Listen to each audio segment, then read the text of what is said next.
I live across the street from the Westfield Shopping Center. It's basically a mall. Of course, it's been closed and boarded up for quite a few months, as you can imagine. But in the before times, when you would enter either through Fifth Street or through Market Street on the Nordstrom side, they have these very large spiral escalators.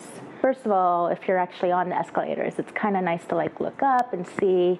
It's just geometrically fun to look at. It's very aesthetically pleasing. What makes this interesting to me is that it makes the shopping experience non-linear. Let's think of a Target or maybe your typical grocery store. In my case, it would be the Trader Joe's, which is right around the corner from the shopping center I'm talking about. You enter through the doors on, here it would be 4th Street, and you go down the escalators, and then because of the layout, you're basically kind of forced to go into the area where all the vegetables and produce is. And then from there, you would meander down, up and down the aisles until you get to the end where the cash registers are, and they have you kind of filter through a line. And then you exit coming up the same way that you came down. So it's pretty much no matter what you're shopping for, you're pretty much going to go through that same flow each time. What makes this Nordstrom shopping experience different and interesting to me is that there is no start or stop. There's a spiral escalator, and you can either enter through the bottom and go all the way up to the top if you like. You can stop on the 2nd floor and shop around a little bit. You can jump up to the 4th floor. You can come back down to the 3rd floor. It's really kind of up to you. It's like a choose your own adventure situation because it's just so many different routes and different ways that you can enter and exit. And sometimes you'll find yourself coming back and revisiting a spot that you're already at because you maybe realize, oh, actually I did want to go look at those hats that were really nice. This is how I think about design systems, and it will be interesting to see as the talks unfold over the next few days if this ends up resurfacing. Design systems are not linear, and yet generally we seem to talk about them as if they were linear.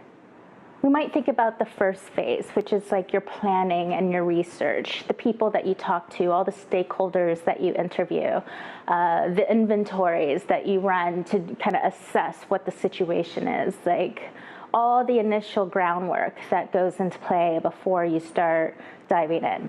And then from there, we start to talk about defining our design system and documenting what that is. So this is kind of our design phase. We are thinking about our colors, we're thinking about our typography, we're thinking about what our spacing scale is, we're thinking about what our design language is, expressing the brand through the design system.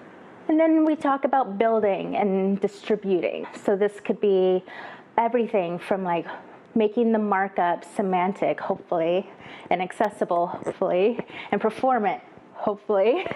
Obviously, these are all things that we care about, right? And then how do we distribute this code? Are we going to do NPM packages? Are we going to do just a straight up vanilla CSS file? Are we going to offer a full-on build environment? How is that distributed, and how is that given to all the people that are going to be using your design system? And that's whether you're doing that internally, or in some cases you might have external customers that you're delivering this to as well.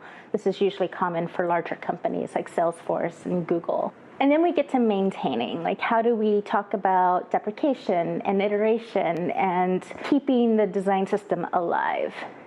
This linear flow that I'm talking about is usually how I see a lot of us talking about design systems. I've even kind of run workshops this way. It's kind of hard to break out of a linear way of thinking because that's just sort of how our brain works. We are always focused on time, start and end. And the idea being that we did all these things and now, ta-da, here's our design system. And we point to a website and we call that website our design system. But is this our design system? Or Is this just a representation of our design system? One thing I jokingly have said and kind of wrote a clickbaity article titled this is that there is no design system. And you might be wondering, wait a minute, we're at Clarity. This is a design systems conference. Why would you say that there is no design system? What I'm talking about is the idea of that artifact, the website that we spent all our time building and spending all our time making beautiful and getting ready, like our beautiful design system as a thing, an artifact, versus the idea of design systems as a way of working. You might say a methodology. I think back to my time when I worked at Salesforce and we were kind of rebranding our team. The team that I had joined kind of started out as like a visual design team, and we were going through the evolution of becoming a design systems team. And that was the name that we landed on for our team, was design systems. And some people would ask me, well, why is it plural? We only have one design system. And at Salesforce now, they are working on other design systems, but at that time, the design system that we were working on was the design system for Salesforce. The reason that I tend to talk about design systems as a plural is because I don't really think about it as a thing. I think about it as a way of working. It's ongoing work, like constant improvement on process and workflows, like refining how we deliver, how we ship. It's not just about the components and the website and the style guide and the UI kits and the design tokens and whatever, like all the things that are the deliverables in a design system. It's ongoing work. It's continuously refining and improving the way in which you design. Lately, I've been thinking a lot about how we talk about design systems, including the confusion and the negativity that can come along with it. If you were at Clarity in 2018, then you will remember Amélie Lamont's talk, The Language of Design. And she talked about design in the way that we talk about design from a jargony point of view. And she argues that design is technically problem solving. And I agree with that. People get really caught up on the term design as a verb, like the role of being a designer. And so they talk about how design systems are poorly named because it doesn't just say that it's only for designers. And I've also seen some people argue that we should call them code systems or component systems or development systems. But I don't actually think it does us a good service to just replace one role for another role. Like, is it even about the role? So for other folks, and I include myself in that, I see design more holistically, which is really more about the experience, the usability, accessibility, performance, as well as having a huge impact on the business. And this all does include code. I really like Mina Markham's definition of what makes for a good art-directed design system. You do that by progressively enhancing your default experiences. You start with inclusive, smart defaults, and you do localize by culture, but you do so with extreme care. Progressive, inclusive, localized. You'll notice that these words have an emphasis which is on the experience. It's about people and the way that they experience your product. I think that design systems are for people. This is something I say a lot in my talks and in my writing. All the needs that go into the system should be coming from your product. They should be coming from your customer needs. So in the design systems work that we do, we often do think about a style guide, a component library, a sketch UI kit. I see arguments all the time on whether any of these things could be considered a design system, on whether you can call your design system a design system because it doesn't have this thing or that thing. We even talk about design systems as a product or design systems as a service, which is something that you're going to hear about at this conference, which I'm very excited about. You know, our ideas on all of this evolve and change. This tweet back in 2017 shows that I didn't always suggest not saying a design system in the sense of it being an object. I certainly do not intend to try to say that this is the rule and this is how we need to talk about design systems from now on. That is not my goal here. It's really more just a fun thought and hopefully an interesting way to think about design systems going forward. So my take, with all the ways that people try to define what is a design system, at the end of the day, the word design and the word system are very broad terms. And when you use them in combination together, they really just mean to think of your design as a system. For me, that's about the experience. But my point is, I think there's sometimes too much focus on the deliverables in the first place. And don't get me wrong, deliverables are important. I mean, we have to actually produce work. Like, that's the whole point of what we're doing. So in the ever so hot right now world of design systems, one of the common phrases that we use is bridging the gap between designers and developers. I think it's a fair endeavor to strive for. We want to bring alignment and coherence and unity to our product design and our engineering, all with the goal of having a quality, consistent experience for people using our products and services. However, bridging the gap still implies that there is a gap. Why is that gap there in the first place? Is it due to many, many years of legacy and workflows that seep into our day-to-day work? I could see legacy being a real-world scenario need to work through. I've worked at large companies that have had a lot of legacy, so I get that. But what about newer, smaller startups? Why do they have a gap too?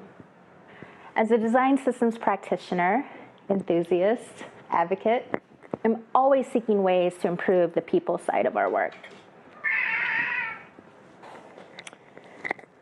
And design systems advocates, like this girl right here. Now I have cat hair all over me. I'm always seeking ways to improve the people side of our work, how we meet and communicate, how we prioritize our roadmap, and how we iterate on the process and our way of working. And a big piece of this are the tools that we use. And some of our tools have come a long, long way. It certainly seems there's a new one popping up all the time. The ones that get me really excited are the ones that do more than just bridge the gap. I first saw the term close the gap from modules, which, full disclosure, I'm an investor. I'm not mentioning them simply because of that, but I mention them because I really love the hashtag that I saw them use, which said close the gap. We're not just going to bridge it. We're not just going to, keep the gap there and find a way to cross it. We're going to fill it in altogether. Let's get rid of the gap completely. And this might be a little controversial, but this is why I cringe when I hear developer handoff. And that goes back to that linear process, the design phase, and then there's the build phase. So we have to get things all prepped and ready to hand off to get ready for that developer phase. I think that is just trying to bridge you from one point to the other, keeping the designers and engineers still separate. So I get more excited by tools that embrace ways of bringing these worlds together. Things like design tokens, which, if you know me, you know I'm a huge advocate and fan of design tokens. I'm a little biased there. But I just think that embracing these type of technologies are a much better solution for bringing our worlds together. You also see tools that are exploring having the designs that you do actually be code.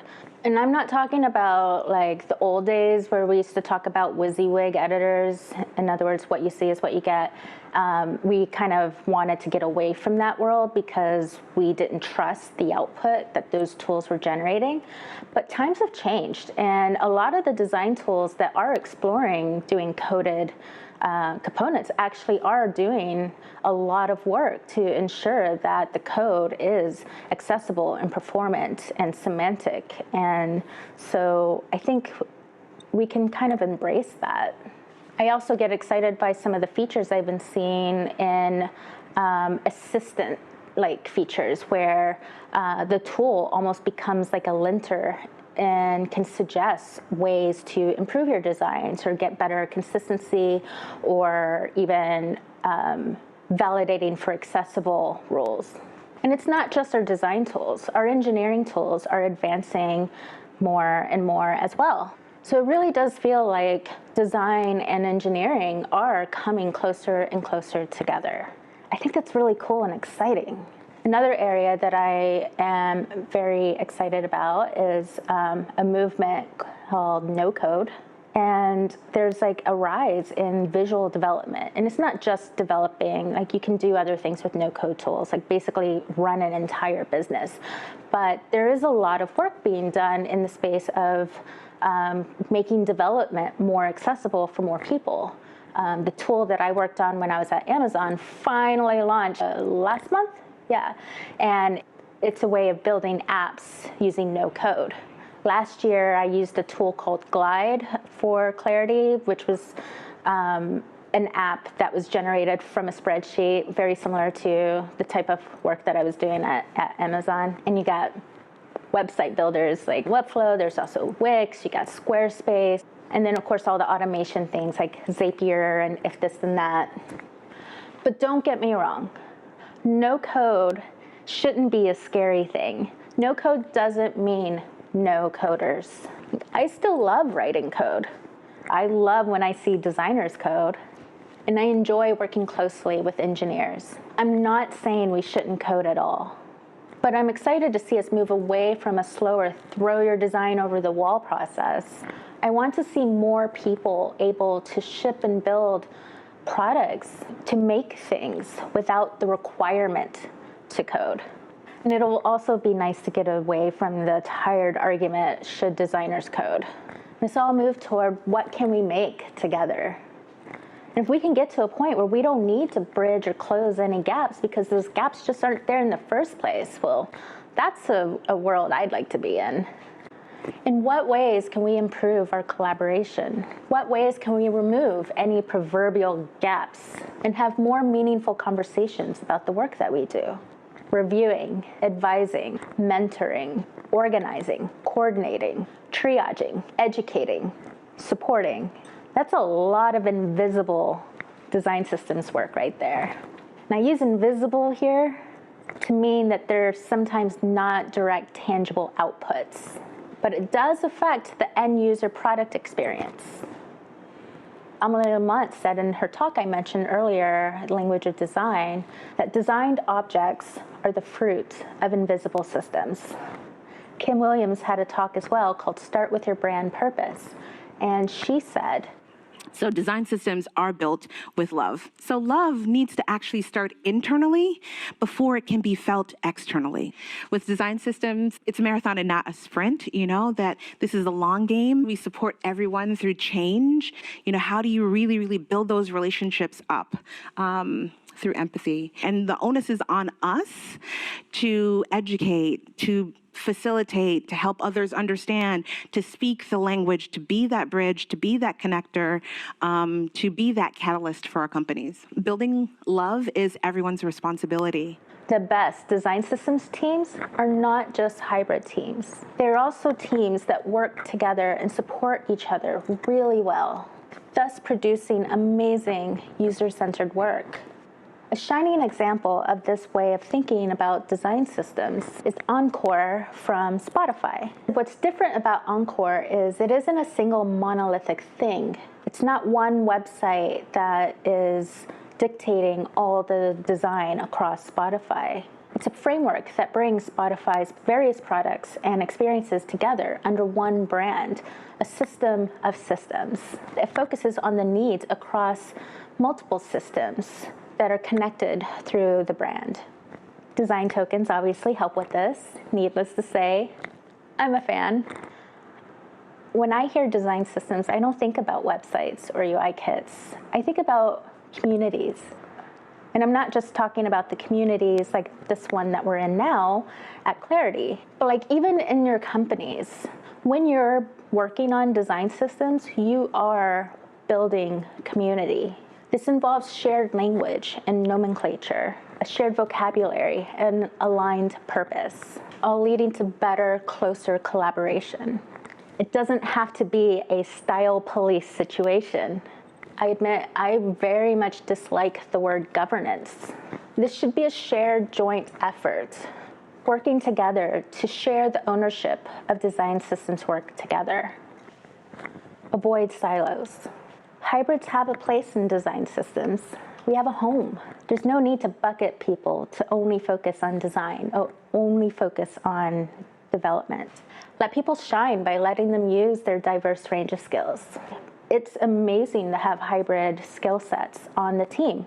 Whether that means having actual hybrid people like me, designer, developer folks, or just having those different skills represented on the team, having a strong visual designer, having a very strong CSS architect. It's important to have the perspectives of design, engineering, content, product, business, accessibility, and more. And so when I talk about things like invisible design systems, to be clear, this is not me saying don't build a style guide website and don't make a sketch UI kit. Use whatever works best for your organization. But this is essentially a plea to put the focus on the people using your products and to think about design systems work as an ongoing way of working rather than a deliverable, a way of working more creatively, more efficiently, so that we can build great experiences together for our users. I repeat again and again, that design systems are for people. This is a call to cherish and support and empower the people you serve, both internally and externally. Be open, inclusive, community-driven. Share what you learn. The design and design systems is about the end user experience. Everyone impacts that. And so coming back to the idea that design systems are not linear, I think about them a little bit more like a spiral. And when I say spiral, I don't necessarily mean a flat spiral. Like if you think about a flat spiral, you're coming into the center or you're going out. Instead, I'm thinking more of like the Nordstrom escalators I was talking about. So not just a normal spiral staircase where you're going from top to bottom or bottom to top, but rather this more open area where you can enter at any point, you can exit at any point, you can revisit any point. Because let's think about design systems in the real world. How many times are we starting over from scratch? Not that often. Sometimes we get to have that experience and it's fun and exciting. But the reality is a lot of the time when we are working on design systems, we are inheriting a project or dealing with legacy. Okay, now she wants down. And now I'm more covered in cat hair. A lot of the time when we're working in design systems, we are revisiting or refactoring something or improving something. We're revisiting a spot or maybe even revisiting a part of the design system. Maybe we found our color system isn't fully solving all of our needs, so we have to come back and remove some things and add some things. Maybe our spacing scale needs to be revisited because it didn't address certain needs. Maybe something that you shipped with, it turns out doesn't work for your users, so you have to try to deprecate it now and figure out a new way of delivering that experience. so many use cases, so many challenges, so many things that it doesn't really even make sense to think about design systems in this linear fashion. And you can still be moving in a trajectory along a path, but it's not just point A to point B. It might be like branching out into separate paths and then reconvening to where you were. Or it might be a long time from now coming back and circling back to where you were and revisiting. This happens all the time in our work. This happens all the time with our process. This happens all the time with our tools. And that is okay. That is something that we can embrace as a reality of what we do. And I think that actually makes things fun. You know, people always start talking about how design systems might phase out the role of a designer. And I don't see that as the case at all. Even as we create ways of producing designs in more efficient ways, I think we're always going to have experiences that we're going to deliver in new and exciting ways. And that, I think, is what makes what we do so fun and so rewarding. I just wanted to drop a little bit of kind of a conversation starter or something to think about over the next 3 days. And maybe you completely disagree with me, and that is totally okay. I mean, it would be pretty boring, I think, if we all just had the exact same way of thinking about this work, right? Like, I think it's fun and exciting to bring in different viewpoints and different ways of thinking. And with that, I will answer some questions, and then I am going to experience the rest of this event with you all. And I am so excited. Thank you.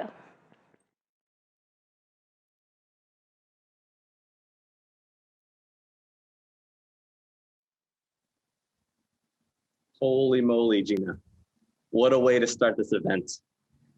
I have some questions for you. The first thing is that you talked about invisibility as kind of a superpower. I have a really important question. Why do you think the invisible man turned down that job offer? He just couldn't see himself doing it. Love it.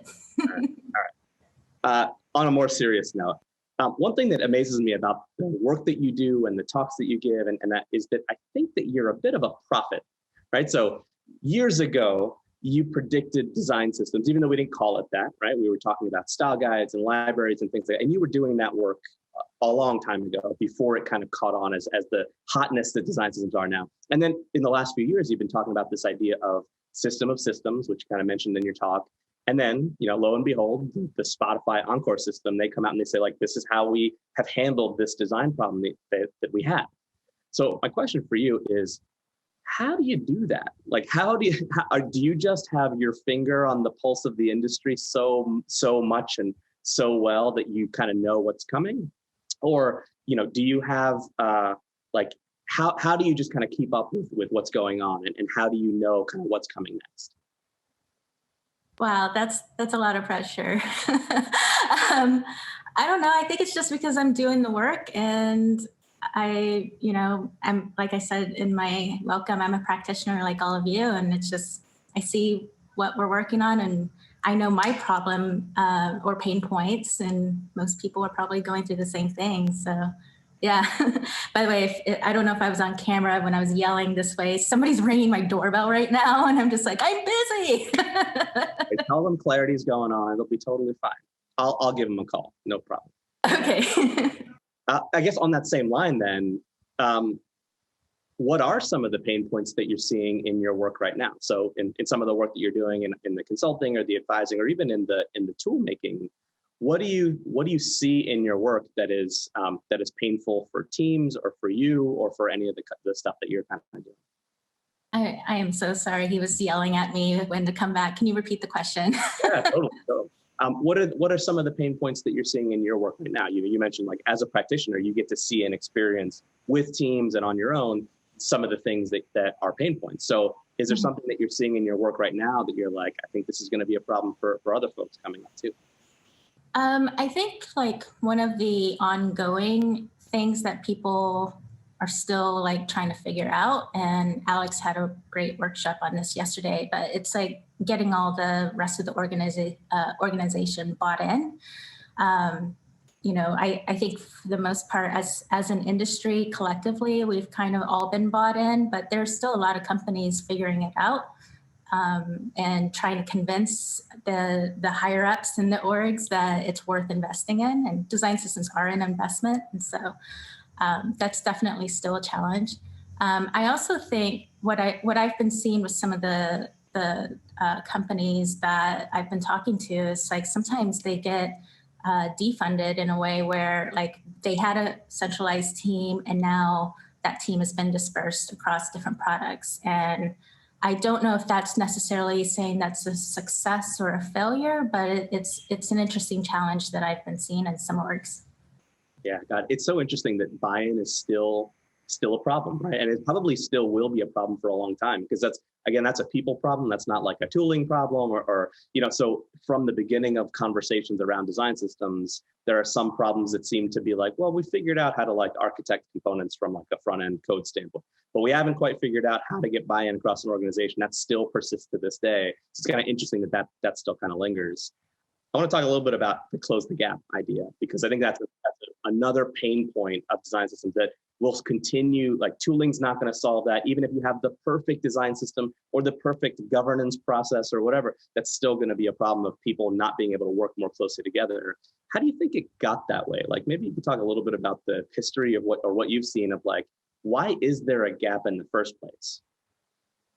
Yeah, I've seen this happen a lot in a lot of the orgs I've been in as well. Sometimes, I spoke to how I think hybrid teams are great, whether that's a team of hybrids or just hybrid skills across the team. But what I see happen a lot is the team will get split up. Like I'm going to put all my visual designers over here. I'm going to put all my front end developers over here and so on. And I think that basically widens the gap. And I don't like to see that happen. I think having those, even if it's a federated model and not a centralized team, I think it's really important to have everyone together. I think people are a big part of it. Like we can try to automate as much as possible and do as much in our tooling as much as possible. But I think you can only automate so much. You still need like the people that will like educate and curate and, kind of be the maintainers as well. I think it's really important to have people as a big part of that. Yeah, awesome. On that same note, I guess this is the last question for now, and then I'll give you a break here.